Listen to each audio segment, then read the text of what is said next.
जोहार जयमुल निवासी, मैं संकेत और आप देख रहे हैं एमएन टीवी।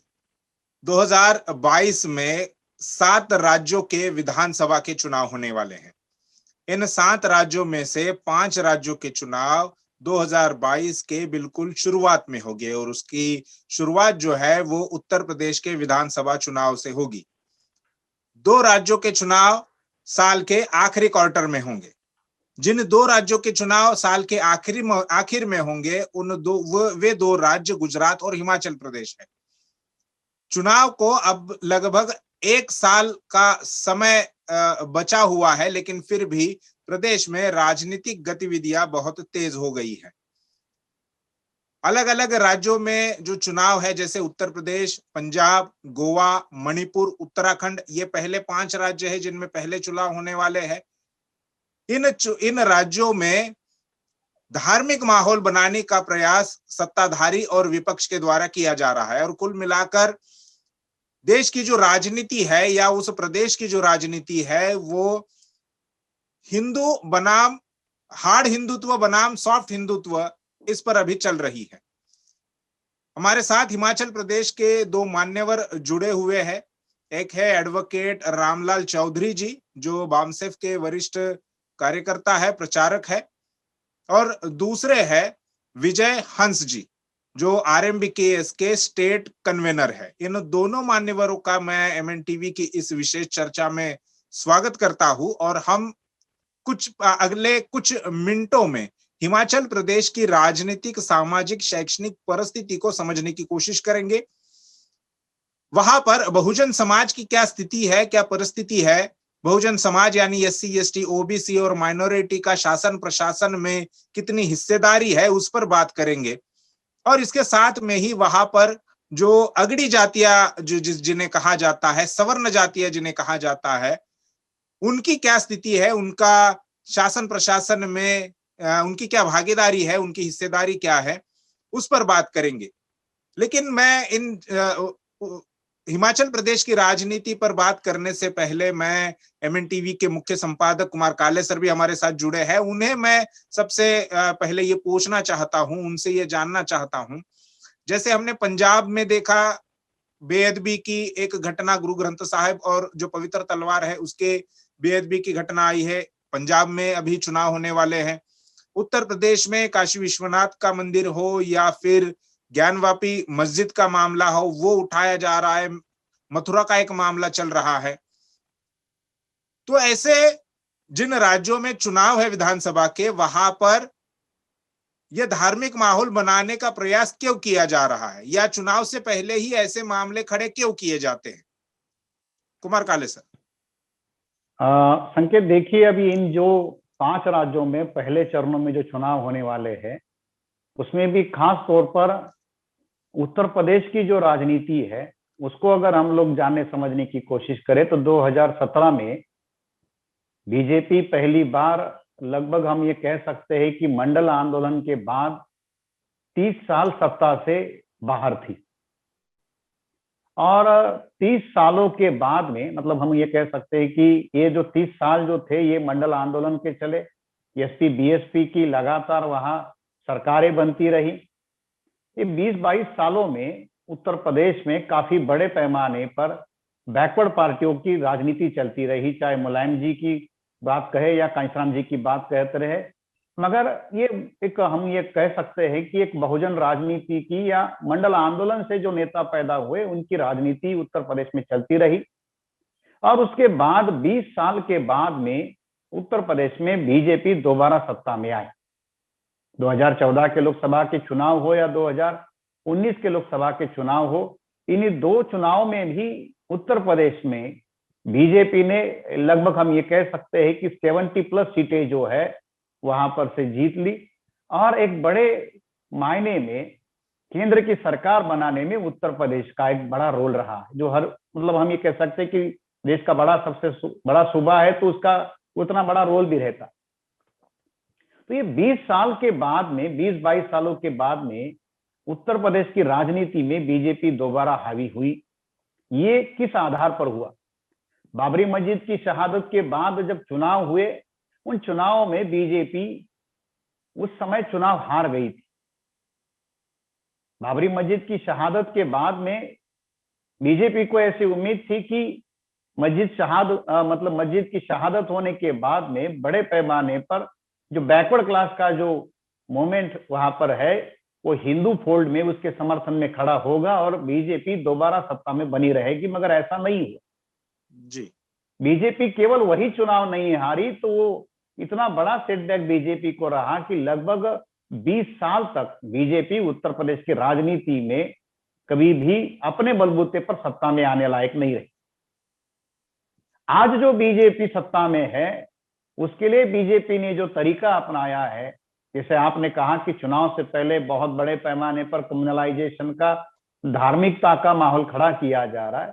असल में ये धार्मिकता का माहौल खड़ा करने के पीछे एक उन्माद जो है, जैसे हार्ड हिंदुत्व की बात कहे, अग्रेसिव हिंदुत्व की बात कहे, ये एग्रेसिव हिंदुत्व या हार्ड हिंदुत्व निर्माण करने के पीछे की जो बड़ी रणनीति जो आरएसएस या बीजेपी की है, कांग्रेस भी उसमें शामिल है, वो ये है कि इस हार्ड हिंदुत्व के नाम पर या एक सांप्रदायिकता के नाम पर वो उस प्रदेश में या देश भर में चलने वाले जो सामाजिक आंदोलन है, खासतौर पर जो पिछड़े वर्ग के द्वारा, एससी एसटी ओबीसी के द्वारा अपने हक अधिकारों को लेकर जो लड़ाई लड़ी जा रही है, चाहे वो आरक्षण का फैसला हो, चाहे ओबीसी का और जाति आधारित जनगणना का मामला हो, नीट में ऑल इंडिया का कोटा का मामला हो, रिजर्वेशन इन प्रमोशन का मामला हो, ऐसे जो बेसिक इशू है, चाहे रोजगार का मुद्दा हो, इन सारे मौलिक मुद्दों से बैकवर्ड क्लासेस का, एससी एसटी का ध्यान हटाना या उन्हें डाइवर्ट करना, ये उनके लिए सबसे बड़ी चुनौती है।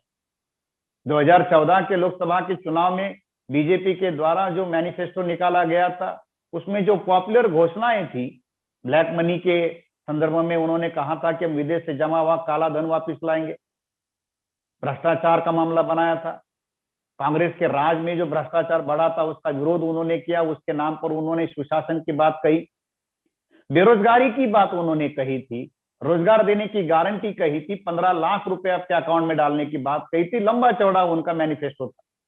उसमें से किसी भी एक बात पर वो पिछले 7-8 सालों में काम करने में सफल नहीं रहे। जिस बेरोजगारी का उन्होंने पहले नंबर का एजेंडा बनाया था, मोदी के राज में बेरोजगारी चरम सीमा पर गई। 2 करोड़ नए रोजगार की बात तो छोड़िए, जो है उन नौकरियों को खत्म करने के काम यो लगे। तो ऐसी स्थिति में बीजेपी अगर लोगों के सामने वोट मांगने के लिए जाए तो किस मुद्दे के आधार पर वोट मांगे? क्या राम मंदिर के नाम पर दोबारा वोट मांगे जा सकते? मंदिर तो बन गया, और ये मंदिर भी बीजेपी के द्वारा नहीं बनाया गया, ये मंदिर जो है वो सुप्रीम कोर्ट के फैसले की वजह से बना। अगर सुप्रीम कोर्ट का फैसला नहीं आता तो उत्तर प्रदेश में अयोध्या में मंदिर भी नहीं बन पाता। तो जिन मुद्दों के आधार पर जनता त्रस्त है, चाहे गैस, पेट्रोल, डीजल की मांग हो, महंगाई की बात हो, रोजगार की बात हो, ऐसे किसी भी मुद्दे पर बीजेपी लोगों में जाकर विकास के नाम पर वोट मांग नहीं सकती।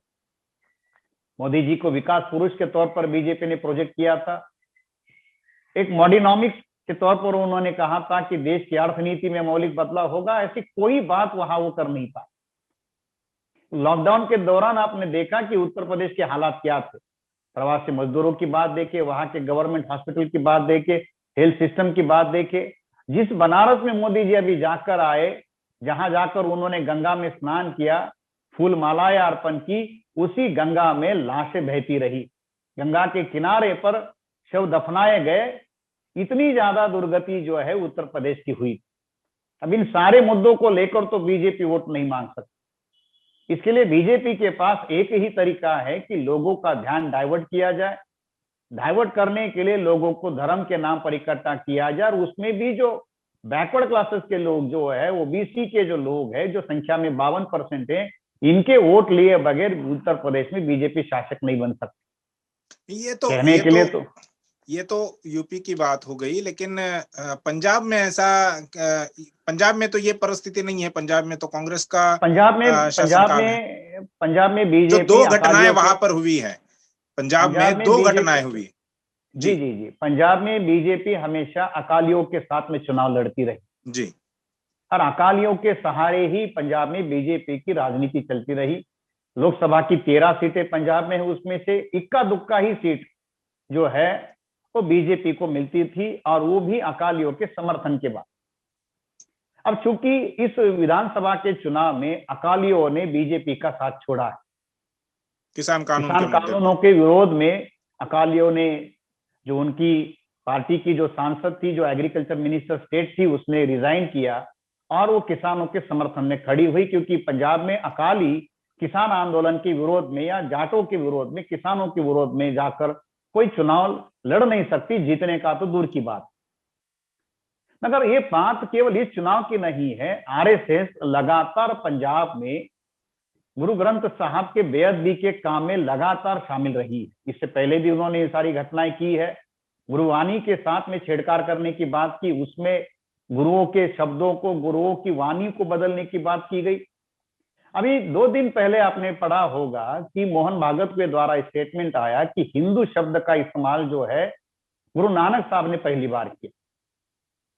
ये भी आपने मोहन भागवत का स्टेटमेंट पढ़ा होगा जी। ये भी चुनाव को ध्यान में रखकर बात चल रही है कि पंजाब के सिखों को हिंदू बनाया जाए। सिख हिंदू नहीं है, और सिखों ने कभी भी हिंदुत्व के नाम पर जो ब्राह्मणों की जो विचारधारा, जो गैर बराबरी की, उच्च नीचता की, उसको मान्यता नहीं दी। सिखों के आंदोलन को बदनाम करने के लिए लगातार उसे खालिस्तानी कहा गया। और अब जब किसानों के आंदोलन की भी अगर हम बात देखें तो उसमें पंजाब के किसानों का बड़ा रोल रहा। उन्होंने उसमें बहुत बड़ी भूमिकाएं निभाई। आंदोलन को लगातार वो लगभग हम ये कह सकते हैं कि साल भर उन्होंने चलाया, 13 महीने के करीब वो चला। ऐसी स्थिति में बीजेपी वहां किसी भी तरीके से चुनाव जीतने की स्थिति में नहीं। इसलिए बीजेपी के द्वारा वहां सिखों की आस्था को, भावनाओं को ठेस पहुंचाकर उन्हें वहां पर डिस्टेबल करने के और उनको हिंदू बनाने के काम पर वो जो लगातार जो बातें वो करते रहते, उस तरीके से पंजाब के अंदर ये सारी चीजें की जा रही। गोवा में भी आपको ये देखने को मिलेगा, वहां भी इसी तरीके से वो सारी बातें कर रहे हैं। तो ये जो बात है गुरु ग्रंथ साहब की बेअदबी की, उसमें लगातार आरएसएस का खुला रोल रहा है। और वो सिखों को चुनावी तौर पर नहीं तो उनकी धार्मिक आस्थाओं की जो मान्यता है, जिन मौलिक तत्वों पर वो खड़ा है, उसको ब्राह्मणाइज करने में वो लगे। चुनाव उसमें एक बड़ा रोल प्ले करता है। जी जी जी, शुक्रिया काले सर, आपने बहुत विस्तार से उत्तर प्रदेश और पंजाब में जो अभी धार्मिक माहौल बनाने का प्रयास बीजेपी के द्वारा या संघ परिवार के द्वारा किया जा रहा है, उसका विस्तार से आपने खुलासा किया, दर्शकों को बताया। तब हम इस चर्चा की शुरुआत जो है खासकर हिमाचल प्रदेश की राजनीतिक सामाजिक परिस्थिति को समझने की शुरुआत हम हमारे जो 2 मान्यवर है उनसे करते हैं। मैं एडवोकेट रामलाल चौधरी जी से जानना चाहूंगा, जो कि बामसेफ के वरिष्ठ प्रचारक है। अभी बीजेपी के एक वरिष्ठ नेता और हिमाचल प्रदेश के बीजेपी के एक पूर्व मुख्यमंत्री भी रह चुके हैं, शांता कुमार जी।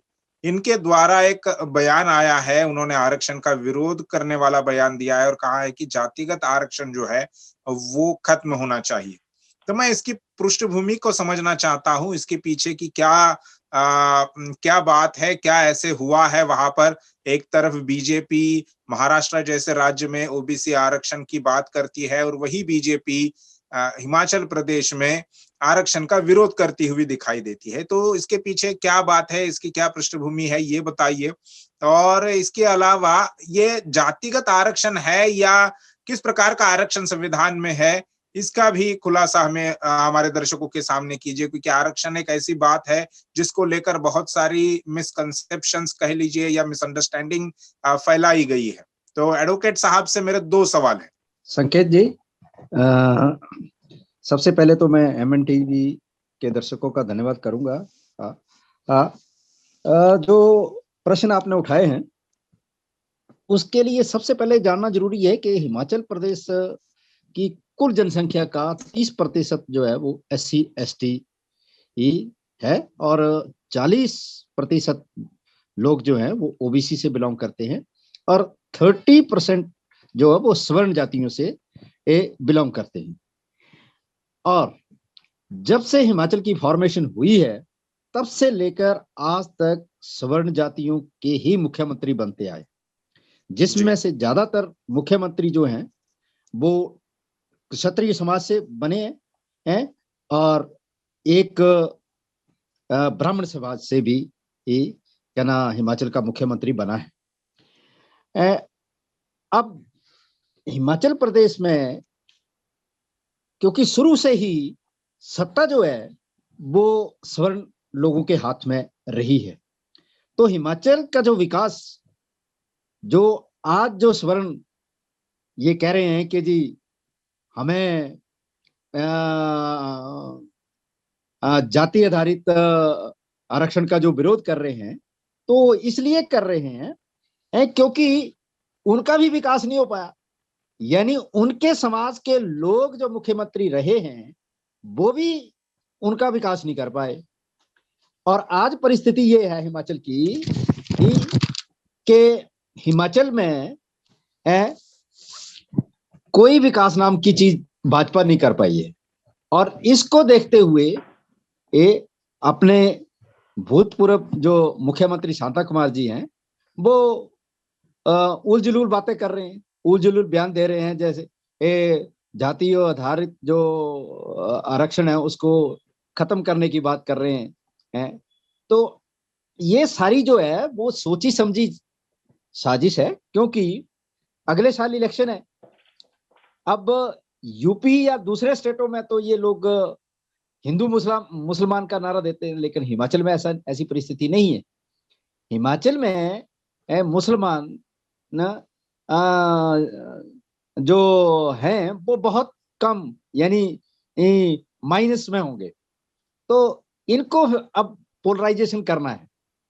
पोलराइजेशन कैसे करेंगे? ये जातियों में लोगों को बांट के करेंगे, जाति आधारित आरक्षण का विरोध करके ये सवर्णों को अपने पाले में खींचने की कोशिश करेंगे। इसलिए आपने अभी कहा कि इसलिए विरोध वो कर रहे हैं क्योंकि उनको ऐसा लग रहा है या वो ऐसा बताना चाहते हैं कि आरक्षण की वजह से ब्राह्मण मुख्यमंत्री होने के बावजूद भी या क्षत्रिय मुख्यमंत्री होने के बावजूद भी उनके लोगों का यानी सवर्णों का कोई अच्छा काम नहीं हुआ, उनके लिए कोई अच्छे काम वहां पर नहीं किए गए। तो क्या वाकई में ये सच्चाई है कि आरक्षण की वजह से उनका नुकसान हुआ है, अगर हिमाचल प्रदेश की ही बात करें तो? बिल्कुल नहीं सर, आरक्षण की वजह से उनका कोई नुकसान नहीं हुआ, बल्कि मैं तो ये कहूंगा कि उनकी ये खुद, क्योंकि ये लोग काम करना नहीं जानते। हमारे लोग जो हैं वो काम करते, वो बातें नहीं करते, वो साजिशें नहीं करते। ये लोग जो है अब जो हिमाचल की आज की जो परिस्थिति है वो सारी इस तरीके से है कि आज की तारीख में कुल 68 एमएलए हैं, जिसमें से ओबीसी के सिर्फ और सिर्फ 3 एमएलए, एससी के 17 एमएलए, बाकी सारे एमएलए जो हैं वो सवर्णों के हैं। तो आज भी इनका विकास नहीं हो रहा। सारे एमएलए इनके होने के बावजूद, 3 एमएलए ओबीसी के होने के बावजूद, जबकि मिनिस्ट्री में भी यही हिसाब से सिर्फ 2 मिनिस्टर हमें दिए गए हैं, एक सुखराम जी और दूसरी सरवीन चौधरी जी। वो सरवीन चौधरी भी लेडी कोटे में मिनिस्टर दी गई है। इसी प्रकार अगर आप एजुकेशन में जाएंगे, हायर एजुकेशन में जाएंगे तो आप पाएंगे कि एमबीबीएस में सिर्फ 2% रिजर्वेशन दी जा रही है एमबीबीएस कॉलेज में। एडवोकेट साहब, उस पर भी हम बात करेंगे कि वहां पर SC ST OBC minority Bahujan Samaj की क्या शैक्षणिक सामाजिक परिस्थिति है, प्रशासनिक भागीदारी क्या है, उस पर भी बात करेंगे। लेकिन आपने ये जो कहा अभी कि 30% एससी एसटी है, 40% ओबीसी है और 30% बचे हुए सवर्ण है या ब्राह्मण क्षत्रिय बनिया लोग जिन्हें कहा जाता है, वो लोग हैं, वैश्य लोग हैं। तो ये अगर 40% ओबीसी और 30% एससी एसटी के लोग हैं, आरक्षण का लाभ इन लोगों को मिलता है या वो उसके लाभार्थी है, और इस प्रकार की बयानबाजी करके बीजेपी इन 70% लोगों को क्यों दुखाना चाहती है? क्या बीजेपी को यह डर नहीं लग रहा है कि आरक्षण का विरोध करके, आरक्षण खत्म करने की बात करके ये 70% लोग हमारे विरोध में चले जाएंगे? इसीलिए तो सर ये पोलराइजेशन कास्ट बेसिस पे करना चाहते हैं, सवर्णों को एक तरफ लाएंगे, क्योंकि ये जो लेकिन RSS के सवर्ण तो लोग हैं, 30% है ना, सवर्ण तो 30% है। 30% सवर्ण हो गए। बाकी ये जो है SC से हमें लड़वाते हैं कि तुम्हारा कोटा कम होगा और OBC को दिया जाएगा। इस तरीके की इन्होंने यहाँ ये बना के रखी हुई है। यानी यहाँ जो है लड़ाई करवा देते हैं ये लोग SC और OBC की, और अपना जो है वो सीधा वोट जो है वो 30% ये सिक्योर कर लेते हैं। तो सिक्योर करने की वजह से ये लोग पावर में आ जाते हैं। 10% इनको और वोट चाहिए होते हैं, वो SC और OBC के लोग वोट इनको डाल देते हैं फूट डालने की वजह से। तो इस वजह से ये लोग जो है वो अपनी सरकार टिकाए हुए हैं और बनाए हुए हैं आज तक। अलबत्ता मैं नहीं समझता कि इनकी सरकार आगे बन पाएगी, क्योंकि आज की तारीख में है अब SC ST और OBC हिमाचल का जाग चुका है। इन्होंने खुद सवर्णों ने खुद जो है इस मुद्दे को हवा दे दी है मेरे हिसाब से। जी बिल्कुल। जी हमारे साथ राष्ट्रीय मूल निवासी बहुजन कर्मचारी संघ यानी RMB के जो बहुजन समाज का एक ट्रेड यूनियन है, उनके हिमाचल प्रदेश के स्टेट कन्वेनर विजय हंस जी है, हिमाचल प्रदेश से हमारे साथ जुड़े हैं। विजय हंस जी, ये बताइए कि जैसा अभी एडवोकेट साहब ने कहा कि 30% SC ST है, 40% OBC है और बचे हुए 30% सवर्ण समाज के लोग हैं, और ये आरक्षण के विरोध में बयानबाजी कर रहे हैं। खैर OBC तो उतने बड़े पैमाने पर जागृत नहीं है आज भी, अगर सारे देश भर की बात करें, लेकिन शेड्यूल कास्ट और शेड्यूल ट्राइब के जो लोग हैं, जो 1950 से या 1970-75 से आरक्षण के लाभार्थी रहे हैं, OBC को तो 1992 के बाद आरक्षण का लाभ मिलने लगा, लेकिन ये जो 30% हिमाचल का तबका है जो जो आरक्षण का बहुत पहले से लाभार्थी रहा है, और बीजेपी के आरक्षण विरोधी बयान से वे उन लोगों की क्या प्रतिक्रिया है? क्या वो लोग बीजेपी के विरोध में हैं आरक्षण के मामले को लेकर? जी सर, जैसा संकेत जी, पहले तो मेरा आपको जय भीम जय मूल निवासी, और MNTV के सदस्यों को जय भीम जय मूल निवासी। जैसा कि हमारे एडवोकेट साहब ने कहा है, हिमाचल प्रदेश में अगर जातिगत आंकड़ों का जिक्र किया जाए तो यहाँ पर जैसे 31% की बात चलती है, तो इसमें SC जो है 2012 के आंकड़ों के हिसाब से 25.19, और जो ST है वो 5.71 के लगभग जो है, और इसमें OBC की अगर आबादी को 40% को जोड़ा जाए, जिनकी की अभी तक 12 के बाद जनगणना नहीं हुई है, और इसकी डिमांड भी लंबे समय से होती चली आई है कि OBC की जनगणना की जाए, और सरकार जो है वो OBC की जनगणना जो है वो नहीं करवा रही है। उसी में माइनॉरिटी भी आती है।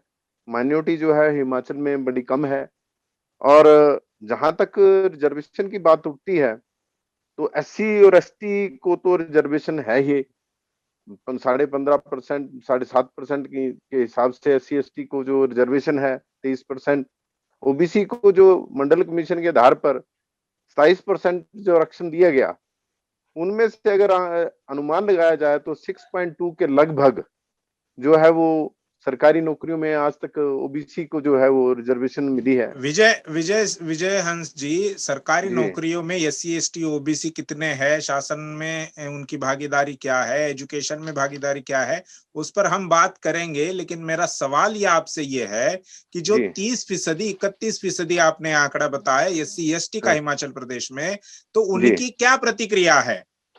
बीजेपी के आरक्षण विरोधी बयान पर उनकी क्या प्रतिक्रिया है, ये मेरा सवाल है। सर ऐसा है कि SC ST जो उनके जो लोग हैं, उनको जो वर्तमान में बीजेपी या कांग्रेस की बात करें तो ये लोग डिवाइडेड हैं। इन लोगों को इन दोनों पार्टी ने डिवाइड करके रखा है। जैसे कि इन्होंने SC आयोग, SC के कई ऐसे जो है वो महत्वपूर्ण पदों पर SC के लोगों को बिठा रखा है, जिससे कि वो जो लोग हैं अपने समुदाय से जाते हैं और वो सपोर्ट करते हैं। जैसा कि पेपरों में भी आता है, मैं उनका पर्टिकुलर नाम नहीं लेना चाहता हूं। तो इसी वजह से जो लोग, जो SC और SC के जो लोग हैं, वो उनमें इतनी अवेयरनेस नहीं है। अब जैसे कि ये जो लेटेस्ट में ये जो अभी रथ यात्रा निकली है, जो स्वर्ण योग निकाली है, इससे कुछ एक परिवर्तन जो है वो हिमाचल के SC और ST के जो ये लोगों में देखने में आया है कि वो अब एक प्लेटफॉर्म पर एकत्रित हो रहे हैं। जैसा कि अभी शिमला में कालीबाड़ी में हुआ, वहां पर 15 इसको दिसंबर को लोग इकट्ठे हुए, और अभी एक जो रैली है 27 दिसंबर की वो ऊना में होने जा रही है, जिसमें ये जो इसका जो विरोध रैली है वो SC ST के लोग करने जा रहे हैं। तो ये जो है वो अभी लेटेस्ट जो है SC ST का जो है अभी ये जो इससे जो लोग जो काफी जागृत हुए यानी हैं वो SC ST के लोगों से भी बीजेपी का विरोध वहां पर हो रहा है आरक्षण के हो मुद्दे रहा को है। लेकर। जी जी जी जी बिल्कुल। अभी अभी आप जो आंकड़े बता रहे थे कि SC जी ST OBC की नौकरियों में क्या स्थिति जी है, जी ये अभी बताइए हमें कि वहां पर कैसे है, शिक्षा में उनकी भागीदारी किस प्रकार से है, शासन में उनकी भागीदारी कैसे है। ये कुछ आंकड़े आपके पास है, कुछ लेटेस्ट अपडेट हमारे दर्शकों को कीजिए आप। सर, यहाँ पर अगर लेटेस्ट आंकड़े तो भी उपलब्ध नहीं है, फिर भी जो क्योंकि गवर्नमेंट सर्विसेज ही बहुत कम है, जो अभी जो आजकल जो रिक्रूटमेंट हो रही है वो जो सारा ही आउटसोर्सिंग बेसिस पे है। आउटसोर्स में ये लगाना बड़ा मुश्किल है। हाँ, बाकी जो रहे पुराने जो एम्प्लॉइज लोग हैं, उनमें से बहुत कम लोग जो हैं 10 या 15% के करीब जो लोग हैं वो अभी सरकारी सर्विसेज पे हैं। और दूसरा कि जो अभी शिक्षा की अगर बात की जाए तो शिक्षा में जो तो है इसको प्रोफेशनल एजुकेशन, जिसमें हम डॉक्टर वगैरह या इसके लिए इंजीनियरिंग वगैरह के लिए अगर बात कही जाए तो उसमें प्रोफेशनल एजुकेशन में सिर्फ जो OBC को जो है उनको सिर्फ 2% के लगभग जो है उसमें रिजर्वेशन है, जबकि उसमें प्रावधान उनका जो है वो 27% का है। तो बड़ी कम जो है उसमें OBC को है, SC ST को भी वहां पर कम है। कुछ लोग जो इसमें जो है वो अधिकार वंचित रह गए, जैसे कि 13 पॉइंट रोस्टर जो मोदी जी ने जो लगाया था, तो उसके कारण जो है हमारे कई SC ST के जो पढ़े लिखे जो युवा थे वो इन नौकरियों से वंचित रह गए। और दूसरा ये है कि अगर हम गांव के लिहाज के हिसाब से देखें तो हमारा ज्यादातर जो ये दलित SC ST OBC का समाज है, गांव का रहने वाला है, वहां पर इनकम सोर्सेज कम होने के नाते वहां के लोग जो है प्रोफेशनल एजुकेशन या फिर जो प्राइवेटाइजेशन जो है एजुकेशन की उसमें नहीं जा पाते, जिसके कारण वो वर्ग जो है वो पिछड़ा रहता है। जैसा कि अभी लेटेस्ट अभी एक स्वारघाट में जो इसमें स्वर्णों की रैली हुई, इसमें स्वारघाट की कुछ महिलाओं ने ये कहा कि हमारे बच्चे जो है 95% नंबर लेकर के पास होते हैं, और जो रिजर्वेशन में जो 80% के लोग जो है वो नौकरियां जो है वो हासिल कर लेते हैं। पर मेरा ये मानना है कि ऐसा बिल्कुल नहीं है। जब सर्विसेज ही नहीं है, नौकरियां ही नहीं है, और संविधान को माना ही नहीं जा रहा है। अगर संविधान को माना जाता तो गवर्नमेंट सेक्टर में नौकरियां होती। अब LPG और सेज जैसे जो ये कानून ला करके ऐसे प्रोविजन करके इन्होंने हमारे लोगों को नौकरी से वंचित कर रखा है, ऐसा जो है मेरा कहना है। और इससे जो है आपने हमारा जो आपने आपने संकेत, हाँ हाँ, मैं चौधरी साहब से पूछना चाहता हूँ कि हिमाचल प्रदेश में बैकवर्ड क्लासेस के लोगों को केवल 2% आरक्षण है प्रोफेशनल एजुकेशन में। जी SC ST का भी स्टेट में आरक्षण का क्या परसेंट, जैसे अभी 25% के करीब SC है, लगभग 6% के करीब ट्राइब है, तो स्टेट सर्विसेज में और एजुकेशन में ये अलग अलग तरह का रिजर्वेशन का लेयर क्यों है? इसके पीछे का क्या कारण है? और हिमाचल में एक ऐसी बात है कि कुछ एरिया को जियोग्राफिकली बैकवर्ड भी घोषित कर दिया गया है, जैसे उत्तराखंड में भी पूरे एरिया को ही, शेड्यूल एरिया को बैकवर्ड घोषित कर दिया और वहां रहने वाली जातियों को, सभी जातियों को OBC माना गया है। वैसे हिमाचल में क्या परिस्थिति है? हाँ कुमार साहब, इसमें ऐसा है कि मैं थोड़ी सी जानकारी के लिए जानकारी देना चाहूंगा कि जो OBC वर्ग है, OBC वर्ग के लिए जो MBBS की डिग्री है उसमें सिर्फ हिमाचल में सिर्फ 7 कॉलेज हैं। 7 कॉलेज में सिर्फ 14 सीटें दी जा रही है, यानी 2% रिजर्वेशन एमबीबीएस के लिए। टेक्निकल एजुकेशन में कोई रिजर्वेशन नहीं, एग्रीकल्चर यूनिवर्सिटी में कोई रिजर्वेशन नहीं, हॉर्टिकल्चर यूनिवर्सिटी में कोई रिजर्वेशन नहीं। जितनी हायर एजुकेशनल इंस्टीट्यूशन हिमाचल में हैं एमबीबीएस को छोड़कर, और उनमें बिल्कुल रिजर्वेशन नहीं है। तो अब रही बात एमबीबीएस की, तो एमबीबीएस की जो रिजर्वेशन है 2% रिजर्वेशन जो एचपी यूनिवर्सिटी कंडक्ट कराती है एमबीबीएस, तो उसमें 2% रिजर्वेशन वो तो जो विदेशी मूल के लोग हैं, जैसे शरणार्थी हैं, उनको रिजर्वेशन दी जा रही है। लेकिन ओबीसी एनआरआई लोगों को दी जा रही है, सिर्फ और सिर्फ 2 सीटें पर कॉलेज दी जा रही हैं, पर college. It is very strange कि हिमाचल, बावजूद इसके मैंने पर्सनली हाई कोर्ट में इस बार रिट भी डाली, लेकिन गवर्नमेंट आज तक उसका रिप्लाई नहीं दे पाई कि क्यों ऐसा कर रही हो वो। तो ये सारी परिस्थितियां हैं एजुकेशन से संबंधित। अब हम आते हैं शासन की ओर। शासन में आज की तारीख में बीजेपी में कुल 3 एमएलए हमें दिए, 3 एमएलए, वो भी रिजर्व नहीं, वो भी अपने बलबूते पे आए हुए लोग हैं, रिजर्व कोई सीट नहीं। इसी प्रकार और कांग्रेस भी यही करती है, बीजेपी भी ये 2 या 3 एमएलए देंगे, ये सिर्फ 2 या 3 लोगों को टिकट देंगे, जिसमें से जो जीत गया वो ठीक है, जो नहीं जीता वो ठीक है। तो इस हिसाब से ये राजनीतिक दवाला इन्होंने हमारा निकाला हुआ है कि ना, कांग्रेस और बीजेपी ने शासन और प्रशासन है। इसी प्रकार हम लैंड पे आते हैं। लैंड मैक्सिमम लोगों जो है वो स्वर्ण जातियों के पास है। जो लैंड है वो लगभग इनके पास है, स्वर्ण जातियों के पास है, क्योंकि हमें एससी और एसटी और ओबीसी को कॉन्स्टिट्यूशन से पहले, लागू होने से पहले तो प्रॉपर्टी होल्ड करने का या प्रॉपर्टी रखने का राइट ही नहीं था। तो they are the big landlord.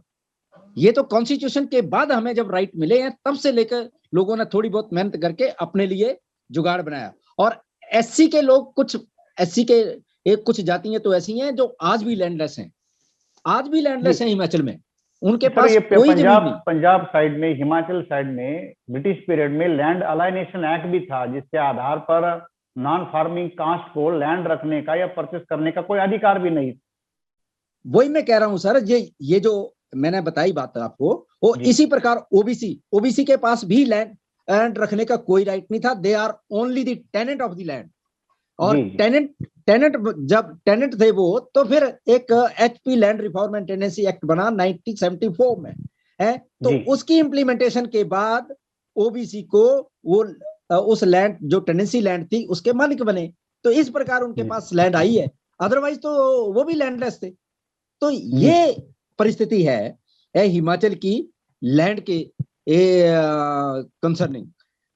अब बड़ी अजीबोगरीब बात है कि आज भी ये लोग ये कह रहे हैं कि जी हम गरीब है, और मतलब इनकम के सवर्ण गरीब है, सवर्णों के द्वारा ये बात कही जा रही है। ये कैसे हो सकता है कि ये जिनके मुख्यमंत्री रहे हो, जिनकी शासन में पूरा कब्जा हो, जिनका प्रशासन में पूरा कब्जा हो, वो आज भी अपने आप को गरीब कहला रहे हैं।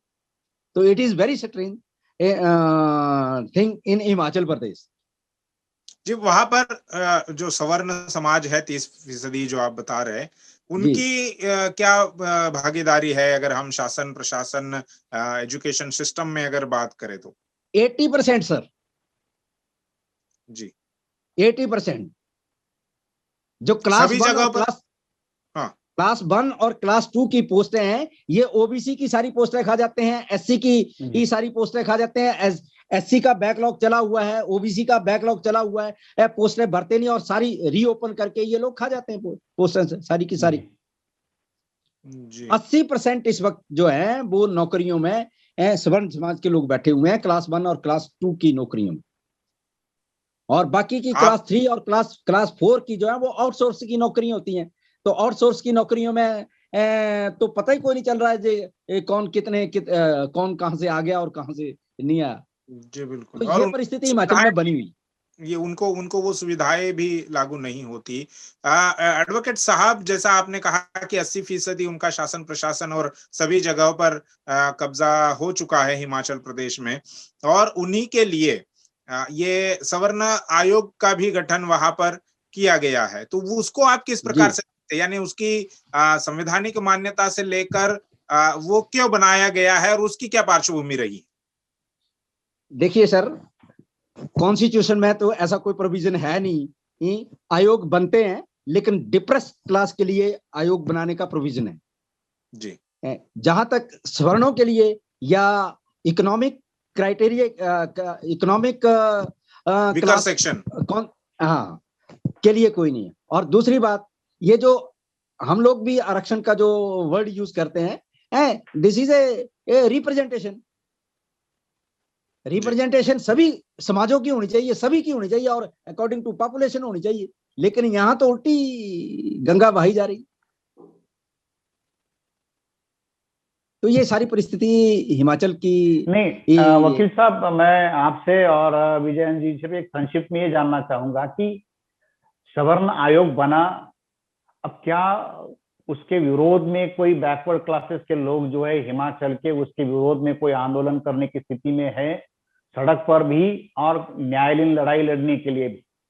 दूसरी बात कि आरक्षण के विरोध में एक राज्य का मुख्यमंत्री जो खुद एक संवैधानिक पद पर बैठा है, जिसने संविधान की ओथ ली है, वो संविधान को या भारत की विधि की व्यवस्था को सही तरीके से जानता है, और इतने बड़े जिम्मेदार पद पर रहने वाले सीनियर पॉलिटिशियन है शांता कुमार जी, वो अगर आरक्षण के विरोध में ऐसी कोई टीका टिप्पणी करते हैं तो उसके विरोध में समाज में ज्यादा उद्रेक की भावना होनी चाहिए। तो क्या हिमाचल में ऐसी कोई लहर या ऐसा कोई मूवमेंट खड़ा किया जा रहा है, चाहे बामसेप के द्वारा या आरएमबीकेएस के द्वारा? क्योंकि कर्मचारियों के प्रतिनिधि भी हमारे पास यहाँ है और कानून की जो लड़ाई लड़ने वाले वकील साहब भी है। तो आपका दोनों से मैं इसमें संक्षिप्त में जवाब चाहूंगा। हाँ हाँ, इसमें सर ऐसा है कि अब जगह जगह प्रदर्शन हो रहे हैं। जैसे शिमला में हुआ, क्या ना, ऊना में 27 को रखा है। हम लोग भी बामसेप के लोगों ने भी 24 को यहाँ एक मटौर नाम की जगह है, वहां पे मीटिंग रखी हुई है, और इसका सारी आंदोलन के लिए तैयारी ही चल रही है।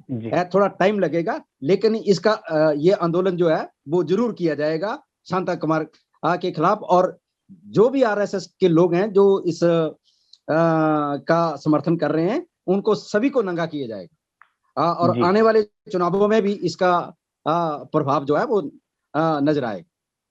हिमाचल को आमतौर पर एक बैकवर्ड स्टेट के तौर पर देखा जाता है, देश के जीडीपी में या कंट्रीब्यूशन में, पर कैपिटा इनकम के हिसाब से या इंडस्ट्री के ग्रोथ के हिसाब से। मगर पिछले कुछ दिनों से ये देखने को मिल रहा है कि जो फॉरवर्ड राजनीति है या जो ठेका जो हिंदुत्व का लिया हुआ है, चाहे कंगना हो, चाहे शांता कुमार हो, या अलग अलग लोग हो, इन राजपूतों के द्वारा वहां के लिया गया है, ठाकुरों के द्वारा लिया गया है। तो क्या इससे पहले हिमाचल में ठाकुरों का ऐसा कोई अनुभव तो रहा है आपको? नहीं सर, इसमें ये सारी साजिश जो होती है ये ब्राह्मण, क्योंकि ब्राह्मण हिमाचल में बहुत कम है, साजिश रचते हैं ब्राह्मण, एग्जीक्यूट करते हैं क्षत्रिय, एग्जीक्यूशन करवाते हैं किया जाए ठाकुरों के द्वारा, लेकिन जो साजिश होती है वो ब्राह्मणों की होती है इसमें। जी मेरा विजय जी, आप विजय जी। जी सर, मेरा इसमें कहना है कि स्वर्ण आयोग की क्या जरूरत थी। स्वर्णों के साथ तो किसी प्रकार का मतभेद नहीं होता, उनके साथ कोई छुआछात या दुर्व्यवहार या उनके पत्नियों के साथ या उनकी महिलाओं के साथ ऐसा कोई भी दुर्व्यवहार नहीं होता जो जैसा कि शूद्रों के साथ या दलितों के साथ, SC ST OBC के लोगों के साथ ये करते हैं। इसके लिए मैं एक एग्जाम्पल के तौर पर, एक कुल्लू में आनी तहसील में 9 साल की बच्ची के साथ दुष्कर्म हुआ। कुल्लू में पहानाला चेस्टा हाई स्कूल में प्रधानमंत्री के प्रोग्राम में वहां के बच्चों को गोबर के ऊपर बिठाया गया, और पिछले 8 साल से वहां पर बच्चों को जो है मिड डे मील जो है स्कूल के बाहर खिलाते थे। धारा गांव में एक महिला का शव शमशान घाट में नहीं जलने दिया। जिला मंडी की तहसील जोगिंदर नगर के गांव देहल गांव में 11 साल की बच्ची के साथ सामूहिक बलात्कार किया गया। बिलासपुर के बरमाणा में 14 साल की बच्ची के साथ 5 लोगों ने दुष्कर्म किया। जिला कांगड़ा के बैनाथ में मूछें रखने पर बुजुर्ग की पिटाई की गई। ऐसी जो घटनाएं, जैसे 30 केस जो है हिमाचल में रजिस्टर्ड हैं, जिनकी एफआईआर और कईयों को सजा भी मिली है। पर ऐसा जो है कि स्वर्ण समाज के उसमें तो ये ऐसा देखने को नहीं आता। तो दूसरा ये है कि जो ये आयोग बनते हैं, ये दलित, जिनके साथ समानता क्या व्यवहार नहीं होता, जिनको हक नहीं मिलता, जिनके साथ अन्याय होता है, और वो जो समाज में पीड़ित लोग होते हैं, उन लोगों को न्याय और अधिकार दिलाने के लिए जो ये आयोग बनते हैं। तो मैं तो इस आयोग की जो है जहां तक हो सके ये मैं इसका विरोध करता हूं कि ऐसा जो आयोग नहीं होना चाहिए।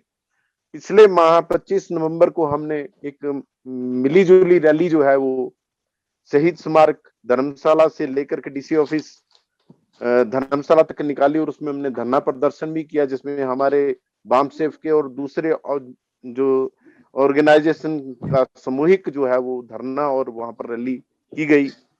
और अब हम जो लेटेस्ट जो है हमारा, जैसे वकील साहब ने बताया कि 24 को हमारी एक मीटिंग जो है वो होने जा रही है, जिसमें हम अगला जो प्रोग्राम है जो कि इस स्वर्ण आयोग के गठन के बारे में और आने वाले जो है वो इलेक्शन के बारे में अपनी रूपरेखा तैयार करेंगे। और जो भी दूसरे संगठन हमारे साथ इस क्रांति में जो अगर अपना वो समर्थन देना चाहते हैं तो उनका स्वागत किया जाए। एक आखिरी सवाल दोनों मान्यवरों से है कि हिमाचल प्रदेश की राजनीति किस प्रकार से काम कर रही है।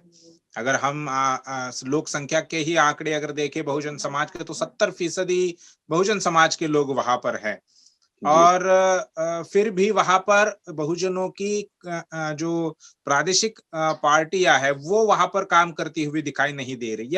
या कुल मिलाकर हिमाचल प्रदेश की जो राजनीति है उस पर देश भर में बात नहीं होती। जैसे बात उत्तर प्रदेश के चुनाव की हो या गुजरात के चुनाव की हो, मध्य प्रदेश के चुनाव की हो, तो वो देश भर में उसकी चर्चा की जाती है। हिमाचल प्रदेश की क्या राजनीतिक समीकरण है और वहां पर बहुजनों की राजनीति में, बहुजनों का राजनीति में कितना हस्तक्षेप है?